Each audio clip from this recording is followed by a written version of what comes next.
voulait présenter un atelier sur la révolution permanente après Trotsky. La raison pour laquelle on voulait discuter ça, c'est d'abord en partant du principe que la plupart d'entre vous, vous avez commencé au moins à étudier la question de la révolution permanente, puisque ça fait partie quand même d'un des acquis du trotskisme. Mais cette révolution permanente, c'était pour Trotsky un guide pour l'action du prolétariat dans les pays sous-développés, pour aller vite. Et donc, on a besoin de discuter entre nous l'actualité de cette pensée essentielle de Trotsky.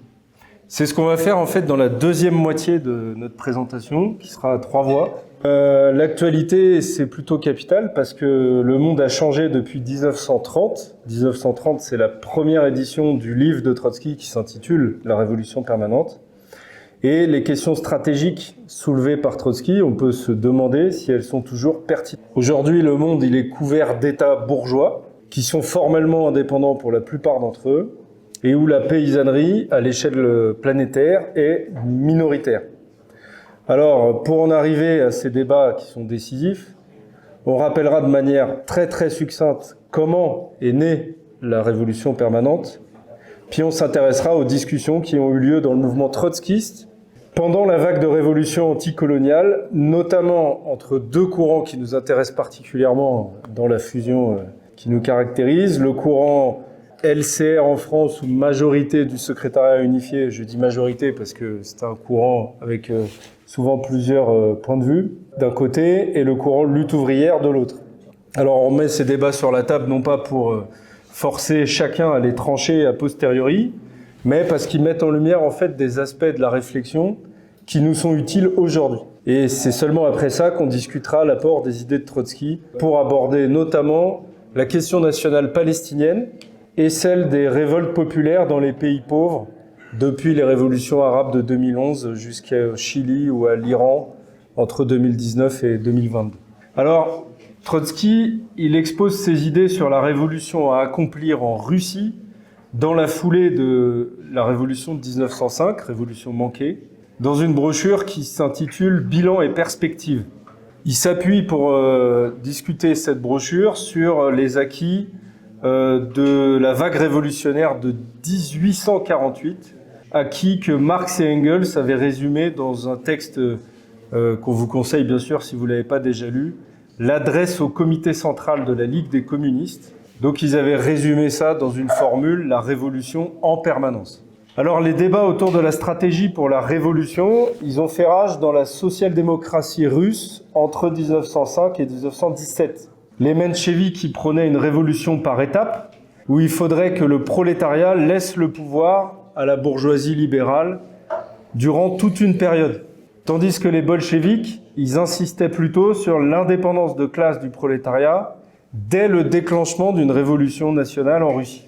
Trotsky, lui, il indiquait déjà que seule la dictature du prolétariat permettrait de réaliser même le programme limité de la démocratie bourgeoise et poserait ainsi d'emblée et sans étapisme les perspectives socialistes à l'échelle internationale. Alors la révolution de 1917, elle semblait avoir tranché définitivement ce débat, dans le sens de Trotsky et des bolcheviks, et de la meilleure manière qui soit, par l'expérience positive d'une révolution sociale menée par la classe ouvrière dans un pays pourtant retardataire et à 80% paysan. Et en fait, ce sont les errements politiques des staliniens qui remettent le débat sur la table à la fin des années 1920. On comprend d'ailleurs qu'avec les staliniens, il ne s'agit pas d'un débat au sens d'un échange d'arguments, mais plutôt d'une bagarre politique sous forme bureaucratique. En Chine, entre 1925 et 1927, les bureaucrates au pouvoir à Moscou ont imposé au jeune parti communiste chinois de mener une politique qui ressemblait exactement à la politique des mencheviks en Russie en 1917. L'argument des staliniens, c'était « la Chine n'est pas prête pour une révolution socialiste » et donc le Parti communiste chinois a été utilisé pour soutenir les nationalistes bourgeois du Kuomintang, avant que quelques mois plus tard, ceux-ci n'écrasent le mouvement ouvrier et le mouvement communiste aussi d'ailleurs, et passe un deal avec les puissances impérialistes occupantes. Trotsky fonde une opposition de gauche à l'échelle internationale. C'est les débuts du mouvement trotskiste. On est encore avant la fondation de la 4e internationale. Sur la base de cette bagarre politique à propos de la Chine. James Cannon, notamment, qui est un leader communiste américain, il est gagné à cette occasion-là. Trotsky propose une politique d'indépendance de classe, en Chine et à l'échelle internationale, qui vise à la dictature du prolétariat, même dans des pays sous-développés, en excitant la méfiance contre les nationalistes bourgeois, même pour réaliser les tâches bourgeoises de la Révolution. C'est une politique qui cherche immédiatement l'appui des travailleurs du monde entier, et pas l'alliance avec des secteurs de la bourgeoisie nationale. Et c'est ce qui a fondé le mouvement trotskiste contre les staliniens qui prônaient le socialisme dans un seul pays. Alors évidemment, après la Seconde Guerre mondiale, le mouvement trotskiste est très affaibli par la domination stalinienne sur le mouvement ouvrier dans la plupart des pays du monde. Il est divisé et il ne joue nulle part un rôle déterminant dans la lutte des classes. Pourtant, le mouvement massif de révolution anticoloniale, qui est sûrement la vague révolutionnaire qui a entraîné le plus d'hommes et de femmes dans l'action dans toute l'histoire, il posait de manière extrêmement aiguë exactement tous les problèmes qui avaient été posés à la révolution russe et que Trotsky avait résumé dans la révolution permanente.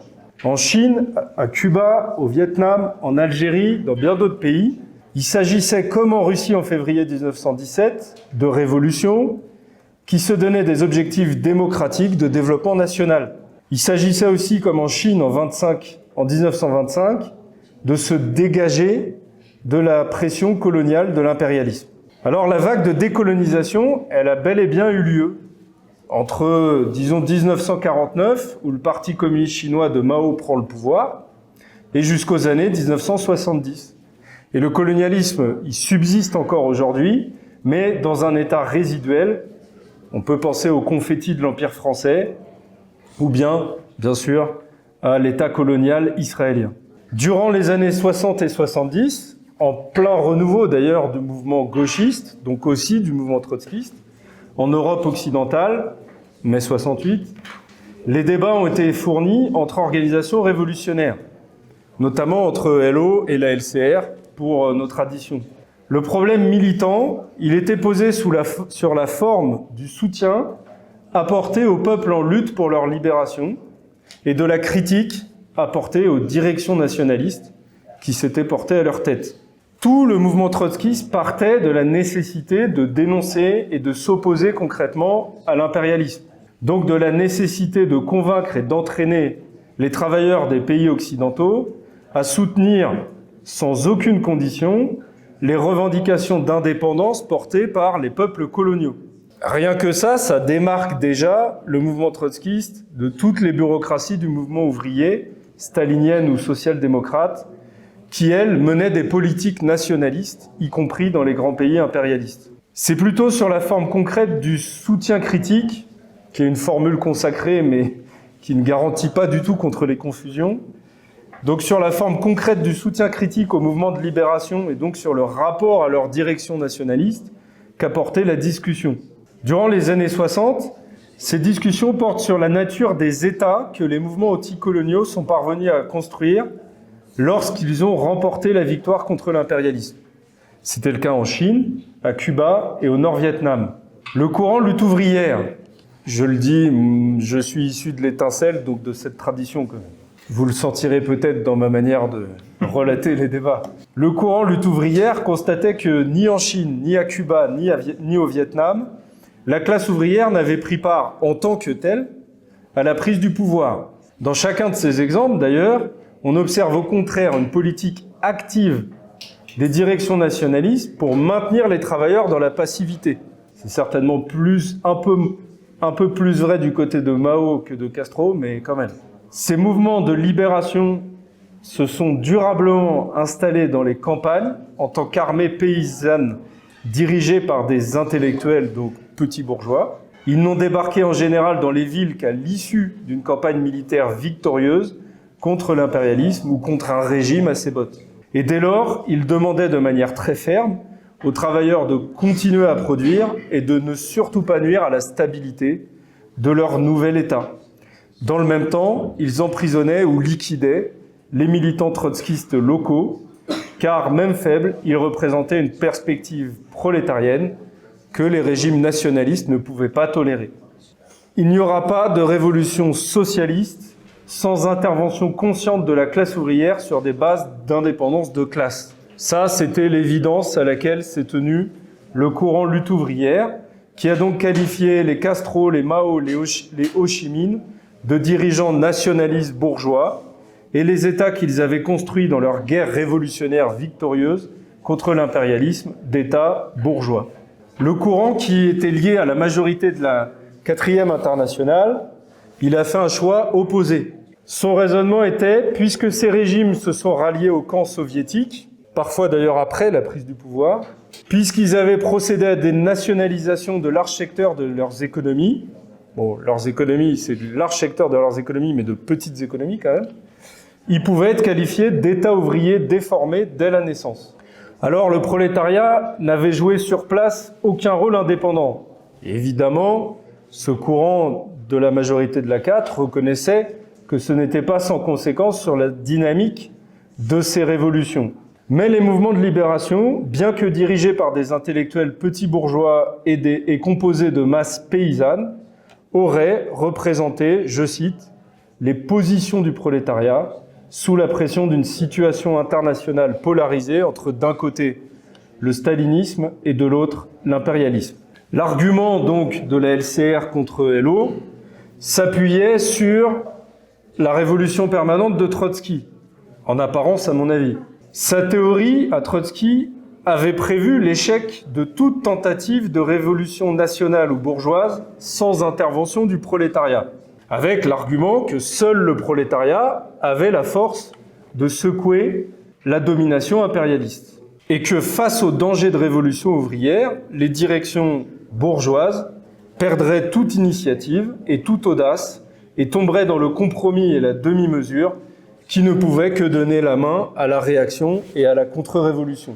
Et donc, puisque Trotsky avait jugé impossible que la bourgeoisie réalise les tâches démocratiques, la majorité de la 4e en déduisait que, comme le Parti communiste chinois, Castro et le FNL vietnamien avaient réussi à accomplir partiellement certaines de ces tâches, alors c'est qu'ils devaient bien, et même malgré eux, représenter les positions du prolétariat. C'est ce raisonnement qui a été celui de la majorité de la 4e internationale. Il admettait une origine petite bourgeoise des directions nationalistes, mais prétendait à leur métamorphose en direction ouvrière déformée, je cite, par transcroissance d'une lutte pour arracher des marges de manœuvre dans le cadre du système impérialiste, vers une lutte qui aiderait objectivement le camp socialiste. Un processus qui n'aurait donc besoin ni de conscience communiste, ni même d'une intervention propre de la classe ouvrière dans les pays concernés pour établir des États ouvriers déformés. Alors ce raisonnement, il prétendait mesurer le caractère socialiste, non pas à l'aune de l'intervention des travailleurs et de leur conscience, mais à l'aune de la révolution permanente utilisée comme une théorie figée. Pourtant, la révolution permanente a toujours été pour Trotsky un guide pour l'action militante du prolétariat, dont l'objet principal était de disputer la direction politique des soulèvements populaires à la bourgeoisie libérale. C'était certainement pas un prétexte théorique pour renoncer à cette action indépendante et consciente. Dans une période des années 50 et 60, marquée par l'enrégimentement de la classe ouvrière derrière les staliniens, eux-mêmes défendant les intérêts de grandes puissances de l'URSS et pas les intérêts du prolétariat international. Que des bourgeoisies nationales se soient faufilées et pris un peu d'autonomie politique pour d'un côté tenir en respect l'impérialisme dominant, mais sans rompre avec le système impérialiste, et de l'autre côté construire des appareils militaires devenus appareils d'État dont une des fonctions principales était et est toujours de réprimer dans l'œuf toute velléité d'indépendance de la classe ouvrière, cela n'est pour moi en rien contradictoire avec la pensée de Trotsky. Alors évidemment, derrière ce débat en apparence abstrait, se cachent des conséquences pratiques importantes. D'abord dans les pays colonisés, où le débat est resté théorique car il s'est posé après coup.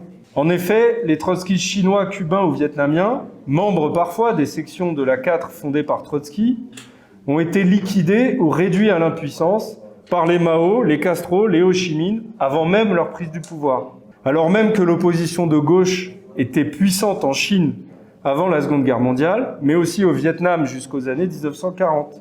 C'est une certaine ironie que le camarade Germain, pseudonyme d'Ernest Mandel, ait fait adopter par la 4 la caractérisation de la Chine comme État ouvrier, malgré les protestations de ses camarades chinois qui étaient alors en prison. Ironie aussi que la théorie de la révolution permanente, et j'utilise avec des guillemets le mot théorie, soit utilisée pour délivrer des brevets en socialisme à des directions alignées sur le stalinisme, alors même que l'acte de naissance de la politique internationale stalinienne est le retour au menchevisme et à la révolution par étapes. Les conséquences pratiques de cette discussion, elles ont été importantes aussi, même si moins décisives, dans les pays impérialistes. Par exemple en France, où LO et la LCR existaient en même temps. Car suivant le point de vue choisi, on aura tendance à insister plus ou moins sur la nécessité de l'indépendance politique du prolétariat, y compris dans les luttes nationales et anti-impérialistes. Mais on voit bien que le contenu d'un mouvement internationaliste en soutien aux révolutions anticoloniales n'est pas le même suivant qu'on considère que Mao, Ho Chi Minh et Castro représentent les positions du prolétariat international, ou bien des directions nationalistes bourgeoises qui ont réussi à bouter l'impérialisme hors de leur pays. Voilà pour une présentation succincte du débat. Je passe à un autre point de vue sur ce même débat avec David. Voilà, bon, on va continuer avec une autre tradition. Moi, la tradition de la LCR et de la 4e internationale ex-SU. Donc bon, pour nous, AR et plus largement la TIR, avec les camarades Dogde Spartakos et camarades d'Isard, qui venons de la tradition du SU, de la 4 et de Mandel dont a parlé Aurélien, ce débat, cet atelier, il est particulièrement important. Pas seulement parce que ça permet de discuter avec nos camarades de l'étincelle de nos traditions respectives, mais aussi pour le boulot qu'on a démarré il y a quelques années, en gros de bilan critique de notre propre tradition. Nous nous sommes construits contre la politique des partis larges, adoptée à la chute de l'URSS par la majorité de la 4, donc ça évidemment, on est contre et depuis longtemps. Ce qu'on prend dans la tradition de Mandel, de ce bilan critique qu'on a commencé à faire, c'est la grève générale insurrectionnelle comme hypothèse stratégique dans les pays capitalistes avancés en raison de la force de la classe ouvrière, son apport théorique sur la jeunesse comme avant-garde tactique suite à mai 68 qui peut jouer un rôle aux côtés de la classe ouvrière, ça on prend. Mais ça fait un petit moment que pour nous, la conception de la révolution permanente de la majorité du SU de la 4 nous posait un problème. Quand on était jeunes et qu'on était au RIGE à l'époque, au JCR, ça nous chiffonnait quoi. On voyait pas trop, mais ça nous chiffonnait. On entendait parler de lutte de libération nationale. À chaque fois, on nous promettait, comme le disait Aurélien, que ces luttes de libération nationale allaient donner lieu à chaque fois, systématiquement, à des révolutions socialistes. Et nous, on voyait pas trop les révolutions socialistes arriver. Et on voyait même quand même pas mal que cette politique, elle avait un certain nombre d'échecs et une liste qui commençait à être longue, de l'Iran à l'Algérie, en passant par le Nicaragua, avec des échecs plus ou moins retentissants. Donc nous, on va d'abord commencer dans cette partie-là par le bilan de la décolonisation, parce que je crois que le bilan de la décolonisation, en négatif, il dit beaucoup de la validation de la théorie de la révolution permanente, telle qu'exposée par Aurélien, parce que ce qui est évident pour tout le monde, et je pense à une large échelle autour de nous, c'est que la décolonisation, ça n'a pas permis au peuple de se libérer de leur tutelle coloniale, et que la colonisation a laissé la place au néocolonialisme. On peut citer De Gaulle, cette magnifique phrase « partir pour mieux rester », mais qui illustre très bien ce qui se passait. On peut aussi donner des exemples de phénomènes comme le franc CFA, qui on change les mots, mais on ne change pas le sigle, la morgue quand même de notre bel impérialiste français, et surtout on ne change pas le sens, où des dizaines d'années après la colonisation, la politique monétaire et donc économique de toute une zone de l'Afrique était décidée dans un bureau à Paris, dans le bureau du ministre de l'économie française. Donc évidemment que si on ne va pas jusqu'au bout, si on s'arrête au milieu du gué dans cette fameuse révolution permanente, la tutelle coloniale, on se la reprend dans la gueule et on ne s'en libère pas vraiment. Et ça, je pense que c'est un bilan qui doit nous permettre de ne pas en rabattre quand on discute de tout ça, notamment avec des courants nationalistes ou influencés par le nationalisme, qui peuvent paraître très radicaux sur les revendications nationales, mais les gens qui sont les meilleurs défenseurs, en fait, du droit démocratique du peuple à disposer d'eux-mêmes, du droit des peuples à se libérer de la tutelle coloniale, du colonialisme, de l'impérialisme, c'est bien nous, parce que dans tous les pays où la politique des bourgeoisies nationalistes a été menée, ces pays restent sous la domination de l'impérialisme et bien souvent sous la domination et sous la zone d'influence de leurs anciennes puissances coloniales. Donc pour nous, à quel moment du coup on a commencé le bilan dont je vous parlais, bilan critique sur la question de la révolution permanente à AR et dans la TIR sur ce sujet. À quel moment? Ça a été un moment un peu baroque, on pourrait dire que ça a un peu rien à voir, c'était au moment du procès, un moment d'indépendance, du droit de décider qui avait eu lieu en Catalogne. Bon, alors c'est un peu baroque parce que c'est pas une situation coloniale, parce que c'est en Europe et pas dans un pays périphérique, mais quand bien même c'était une question nationale. Comment y répondait la majorité du SU de l'A4? En s'alignant totalement sur la politique du gouvernement, qui à l'époque était le gouvernement Puigdemont, de la bourgeoisie catalane, en suivant sa politique et en disant que il fallait célébrer son combat pour les droits démocratiques, mais en faisant même pas référence à ce qui se passait en Catalogne du côté de notre classe. Il y avait plusieurs journées de grève générale, des volontés d'aller plus loin, d'avoir une réponse du côté de la classe ouvrière, aucune référence à ça. Et ça va dans le sens un petit peu de ce que disait Aurélien dans son intro, c'est un petit peu comme, là en Catalogne, il y a un peu défendre le droit des peuples à disposer d'eux-mêmes, et ça en soi, ça serait révolutionnaire. Donc il faut soutenir la politique de la bourgeoisie nationale catalane, et ça après, si indépendance, hop, ça va ouvrir un processus révolutionnaire un peu magiquement comme ça, parce qu'en soi, ça ouvre des processus révolutionnaires. Bon, il n'y a rien trop de magique dans la théorie de la révolution permanente exposée par Trotsky. Et on s'est rendu compte aussi qu'au même moment, en Catalogne, que faisaient les anticapitalistes présents, de la coupe ou des syndicats radicaux? Ils faisaient alliance au Parlement pour maintenir le gouvernement bourgeois catalan avec un truc purement étapiste. L'explication de l'étapisme, là, plus simple, il disait « Cette droite de Puigdemont, dégueulasse, corrompue, on la combat depuis des années dans nos boîtes, sur nos facs, on les déteste, mais il faut attendre d'obtenir l'indépendance pour s'opposer à eux. » Et en attendant, ils allaient loin. Je veux dire, une alliance de gouvernement. Des gens qui se disaient capitalistes, etc.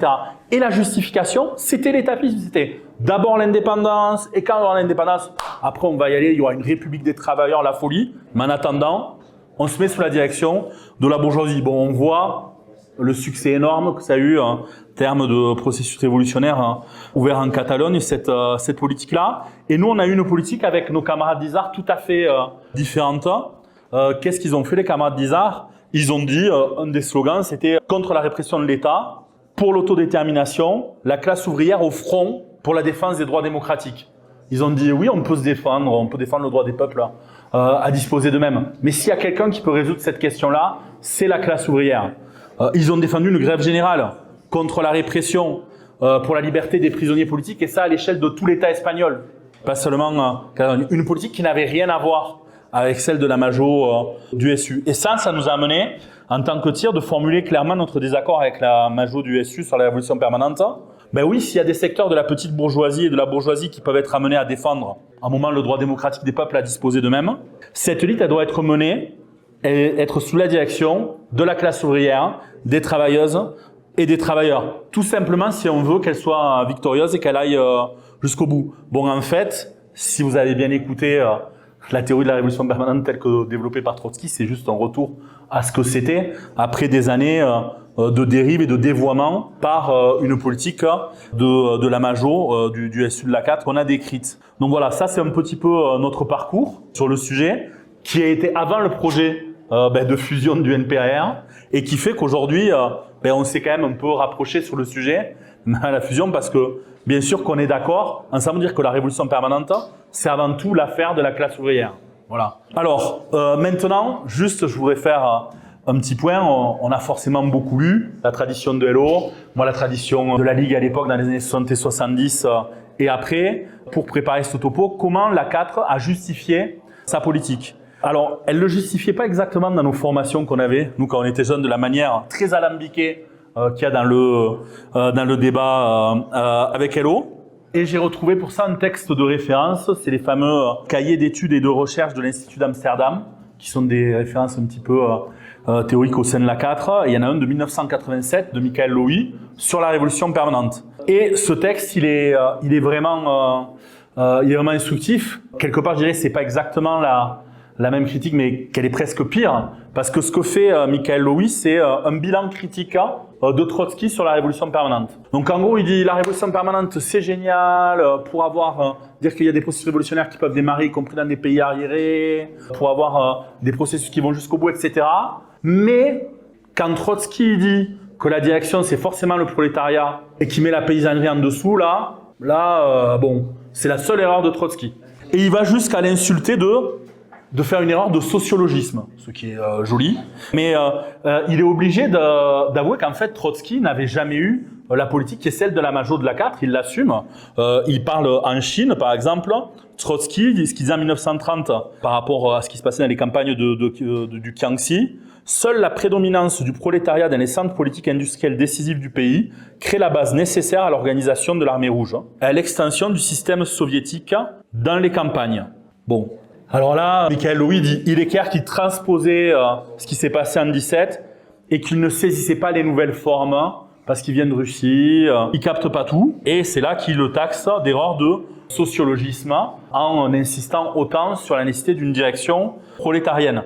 Et cette critique, elle vient jusqu'au moment où on parle justement de cette histoire de direction. Et il critique les positions de Trotsky, il dit qu'il voit quelque chose de révolutionnaire dans la dimension anti-bourgeoise de l'insurrection paysanne. Ça, Michael Lowy trouve ça bien, et la Majo de l'A4 trouve ça bien. Par contre, quand il considère la paysannerie comme un mouvement fondamentalement démocratique petit bourgeois, même dirigé par un parti communiste, ça par contre, c'est moins bien ça, chez Trotsky. Et quand je dis ça comme ça, c'est ce bilan critique, il est assumé dans cette brochure, vu qu'il conclut en disant si l'aspect politique de la révolution permanente de Trotsky a dans l'ensemble bien passé l'épreuve de l'histoire, c'est en 1987, sa sociologie, c'est-à-dire son analyse du rôle des diverses classes sociales dans le processus révolutionnaire, exige par contre des clarifications et des amendements importants. Et le désaccord, il porte sur le rôle de la paysannerie, de la petite bourgeoisie et de l'intelligentsia, rôle qui, d'après du coup la Majo de l'A4 en 1987, des couches sociales qui peuvent avoir un rôle de direction, comme le prolétariat. Et le problème, il est là. Et je dis que c'est pire parce que c'est carrément assumé. On a un désaccord avec Trotsky et on dit autre chose. Donc, ça, c'est un petit peu ce petit bilan de nos traditions respectives. Mais ça serait pas mal de discuter d'aujourd'hui, les conséquences qu'elle a, cette théorie de la révolution permanente. Et en vérité, même si la situation a beaucoup changé et qu'on est après la décolonisation, elle en a pas mal. Évidemment, d'abord, il y a une question qui paraît évidente, c'est la question palestinienne. D'abord parce que la question palestinienne, c'est aujourd'hui une des rares situations et une des dernières de colonisation directe, de peuplement, avec confiscation des terres, apartheid, etc. En plus, par une puissance, Israël, qui est soutenue par l'impérialisme occidental. Donc, on est une situation assez classique d'application de la révolution permanente. Alors, nous, avec le cadre qu'on a, c'est quoi la politique qu'on a menée avec le NPAR? Alors, d'abord, en négatif, c'est clairement pas la politique du NPA et suite à tout ce qu'on a dit, vous voyez bien que c'est un peu une caricature de la politique de la révolution permanente telle qu'elle a été menée par le Majo du SU, mais c'est l'alignement complet sur le nationalisme, le refus de critiquer les directions nationalistes de la résistance palestinienne. Bon, ça, on a là-dedans pas mal la politique du NPA anticapitaliste. On n'a pas non plus mené la politique on s'est refusé à rejeter dos à dos à la fois Israël et les directions nationalistes palestiniennes. On a mené une politique de soutien à la lutte du peuple palestinien, mais en insistant sur l'importance de la classe ouvrière dans ce processus et des classes ouvrières palestiniennes et israélienne, parce que si l'objectif qu'on partage, on a relu nos textes fondamentaux, c'est bien de détruire l'entité sioniste qui existe au Proche-Orient, qui est une entité coloniale, qui ne pourra jamais permettre au peuple de se libérer, il est évident que l'action des classes ouvrières palestiniennes et de la classe ouvrière israélienne ont un rôle central pour la destruction du sionisme et pour la classe ouvrière israélienne de la destruction du sionisme de l'intérieur, même si évidemment on part de très très loin. Et là, moi par rapport à ce fait-là, on pourrait se dire que ça, c'est plutôt la tradition pas trop de la majo du SU. Et il se trouve que dans mes petites recherches, j'ai retrouvé un texte de 1975 des organisations arabes affiliées à la 4e internationale SU. Et qu'est-ce qu'ils disent dans ce texte? Ils disent que, en fait, seule la classe ouvrière, alors bon, la dictature du prolétariat, c'est les termes qu'ils utilisent, sera à même de libérer les peuples arabes dans la région, et que tous ceux qui ont des illusions sur le fait qu'il serait possible pour les peuples arabes de se libérer de l'impérialisme sans aller jusqu'à la dictature du prolétariat se fourrent le doigt dans l'œil jusqu'au coude.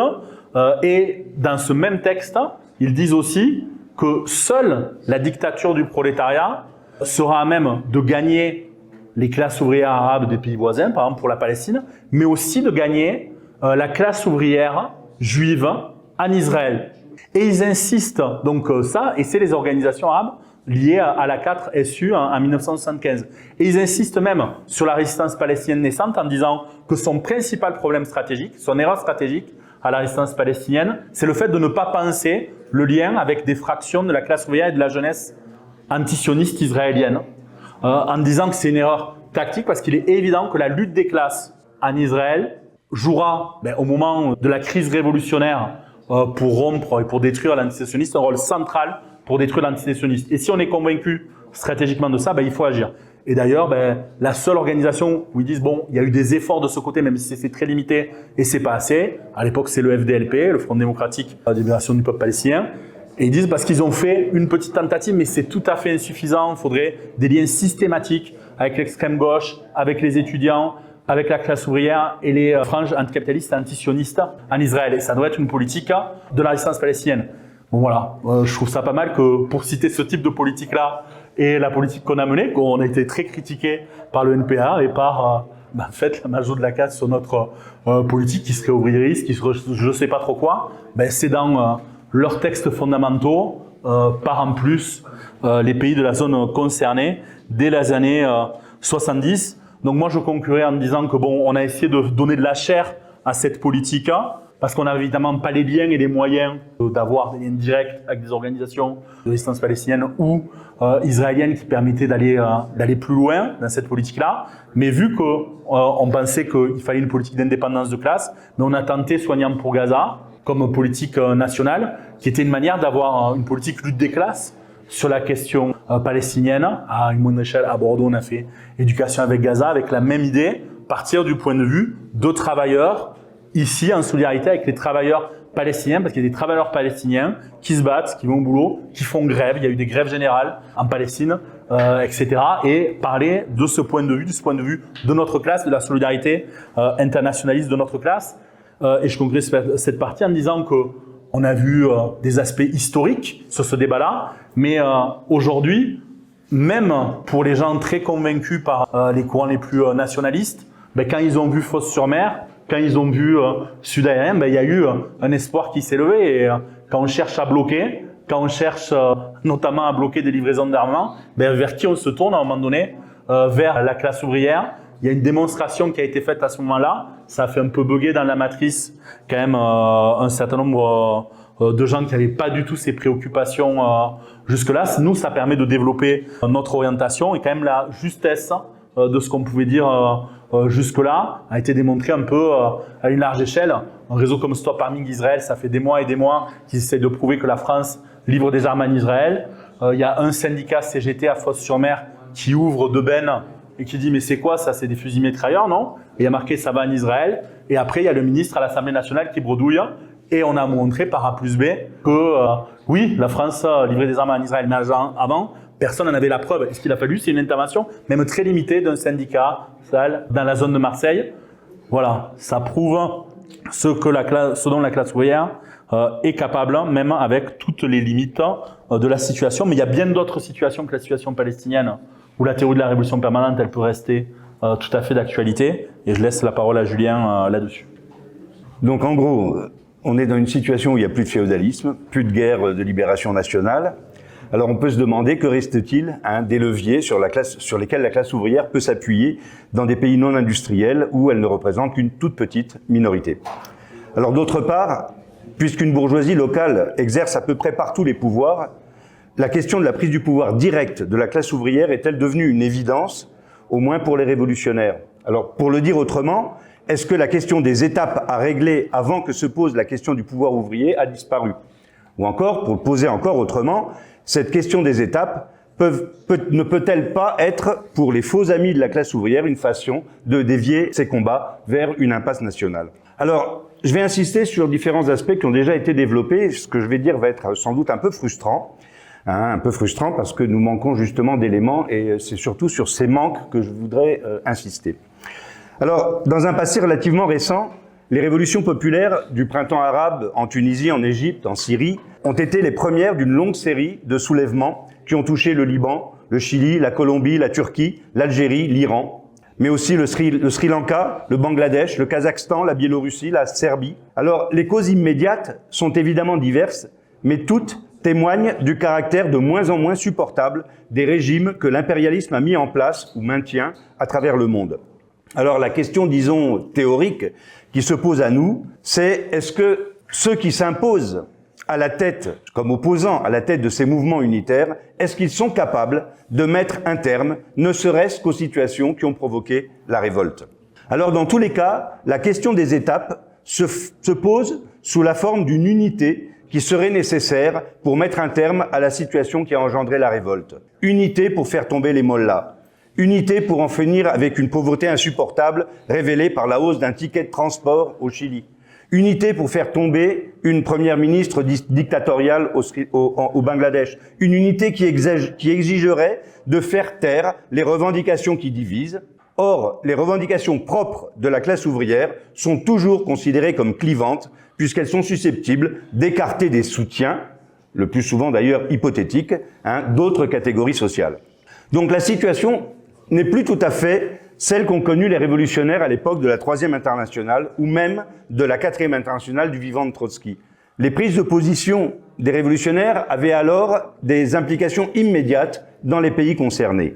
L'attitude à avoir vis-à-vis de la lutte anticoloniale dirigée par le Viet Minh, c'est-à-dire le front indépendantiste qu'avait créé le parti stalinien d'Ho Chi Minh, cette attitude n'avait pas les mêmes conséquences quand existait donc l'organisation trotskiste de Tatuto, où une fois que le Viet Minh en a assassiné tous les militants. Mais l'attitude à avoir reste un problème militant essentiel. Alors je vais faire quand même une toute petite parenthèse historique, pas trop longue, mais qui n'a pas encore été abordée. Pendant la guerre d'Algérie, les dirigeants trotskistes de l'époque se sont alignés, les uns sur le MNA de Messali Hadj, les autres sur le FLN. Michel Pablo, qui était un des dirigeants de la 4e Internationale, est devenu même conseiller spécial de Ben Bella. Alors Aurélien a décrit tout à l'heure les mécanismes qui les y a conduits. La lutte pour l'indépendance menée par la bourgeoisie nationale algérienne était supposée engendrer automatiquement une révolution socialiste. Il suffisait donc de choisir le bon camp et laisser les mécanismes de la révolution permanente agir tout seuls dans les tréfonds de la société. Alors, la 4 n'avait pas réellement de section en Algérie, mais qu'aurait dû faire une organisation trotskiste algérienne? Se fondre dans le FLN, comme l'a fait le Parti communiste algérien? Comment seulement espérer que la classe ouvrière algérienne prenne la tête de la lutte pour l'indépendance sans un parti clairement opposé à la bourgeoisie nationale? Un parti déterminé à passer par-dessus l'étape de la fin du colonialisme pour en finir avec le capitalisme. Alors la question n'est pas seulement théorique. La position qu'Aurélien a qualifiée d'étapiste, que apparemment on est entièrement d'accord, revient à abandonner la perspective de construire des partis révolutionnaires dans la classe ouvrière, dans les pays où la question des étapes est posée. Alors que ce soit en 1906 dans Bilan et Perspectives ou plus tard dans la Révolution permanente, à la fin des années 20, en 1929, Trotsky ne parlait pas de phénomènes sociologiques qui se produiraient de manière mécanique, mais d'objectifs militants que le mouvement ouvrier pouvait se donner. En Égypte, plus récemment, donc au moment du printemps arabe, dans l'Algérie du Irak, dans tous les mouvements de révolte de ces dernières années, la tâche qu'auraient pu se donner les révolutionnaires est hélas un peu théorique. Mais posons tout de même la question, enfin un peu théorique pour nous, hein, mais posons quand même la question.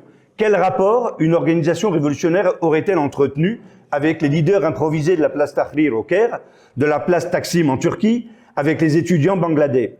En Iran, face au régime des mollahs, le fils de l'ex-Shah n'est pas le seul à se poser en alternative au régime des mollahs. Pas loin d'un demi-siècle de dictature islamiste a sans doute fait disparaître le personnel politique traditionnel de la bourgeoisie, mais ça se reconstitue très vite.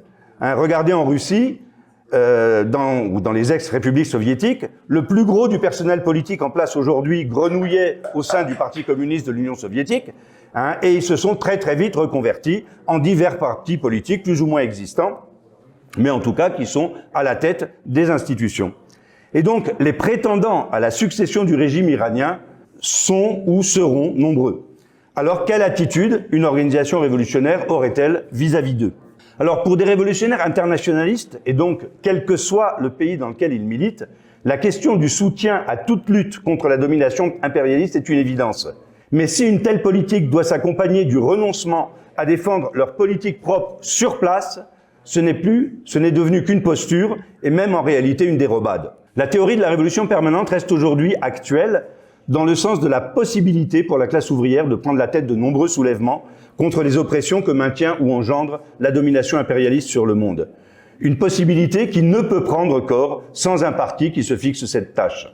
Alors vous l'aurez remarqué, hein, dans notre presse, nous avons eu du mal à sortir des généralités en ce qui concerne les explosions sociales au Sri Lanka, au Chili, en Colombie, et auparavant pour ce qui concerne les principaux courants dont nous sommes issus à cette tribune, hein, les révolutions, le printemps arabe. Alors les généralités, ça veut dire qu'on s'est contenté d'affirmer le fait que les travailleurs se doivent d'avoir une politique indépendante et de la proposer à l'ensemble des classes populaires en révolte.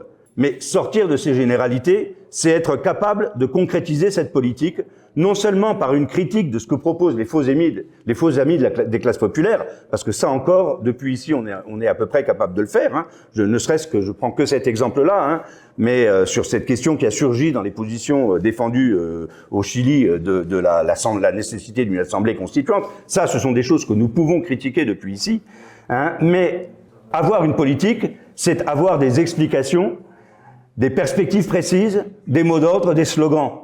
Et c'est cela qui caractériserait la politique d'une organisation révolutionnaire des travailleurs sur place. Et c'est ça qui nous manque, hein, puisque nous n'avons pas ces relais. Alors, la théorie de la révolution permanente, c'est donc pas une théorie sociologique, c'est une théorie militante. Et l'internationalisme ne consiste pas à nous contenter de proclamer notre solidarité avec les luttes des opprimés. Il s'agit surtout de tout faire pour construire partout des organisations indépendantes de la classe ouvrière, pour y défendre une politique indépendante et faire que la classe ouvrière soit en situation de prendre la tête contre toutes les formes d'oppression.